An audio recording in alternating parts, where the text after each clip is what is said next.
মেয়ের পরীক্ষা শেষ, তাই চলে গেলাম বাপের বাড়িতে।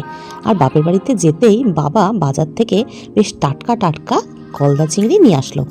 জানে তো বাবা, গলদা চিংড়ি আমার একদম ফেভারিট, তাই মাছগুলোকে একেবারে ভালোভাবে বাছাই করে নিয়ে এসেছে। এই যে মাছের দাঁড়গুলোকে দেখছেন, এই দাঁড়গুলোকে দেওয়া হবে আমাদের বাড়িতে যে কুকুরগুলো থাকে সেই কুকুরগুলো খাওয়ার জন্য, এগুলোকে আলাদা করে রান্না করা হবে। কড়ায় তেল গরম করে সেই তার মধ্যে দিয়ে দিলাম নুন আর হলুদ। এবার মাছগুলোকে এক এক করে উল্টে পাল্টে বেশ ভালোভাবে ভেজে নেব।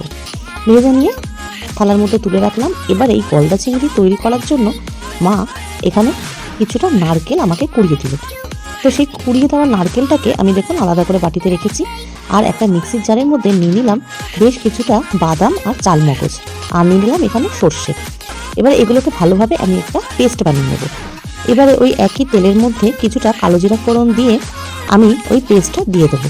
এক এক করে পেস্টটা দিতে থাকবো আর খুন্তি দিয়ে ভালোভাবে নাড়াতে থাকবো। মিক্সির জার ধোয়া জলটা কিছুটা দিয়ে দেবো, দিয়ে ভালোভাবে এটাকে আমি মিক্স করতে থাকবো। এবার এই পেস্টটার মধ্যে দিয়ে দিলাম কিছুটা নুন, একটু হলুদ, কাশ্মীরি লঙ্কার গুঁড়ো দিয়ে ভালোভাবে নাড়াচাড়া করতে থাকবো। যখন এটা থেকে একটু তেল ছাড়তে শুরু করবে, এই অবস্থায় দিয়ে দেবো সামান্য একটুখানি চিনি, দিয়ে দেবো কটা কাঁচা লঙ্কা। আপনারা অনেকেই যারা চিনি খান না তারা, আমি আগেও বলেছি, গুড় বা বাতাসা কিছু একটা ইউজ করতে পারেন। এবারে এই নারকেলগুলো যে আমি কুড়িয়ে রেখেছিলাম সেটা ভালোভাবে আমি নিংড়ে নিচ্ছি, নিংড়ে তার একটা দুধ বার করে নিচ্ছি। এবারে এই যখন ওই মিক্সি ধোয়ার জলটা দিয়ে যখন ঝোলটা ফুটতে থাকবে তখন মাছগুলোকে দিয়ে দেবো।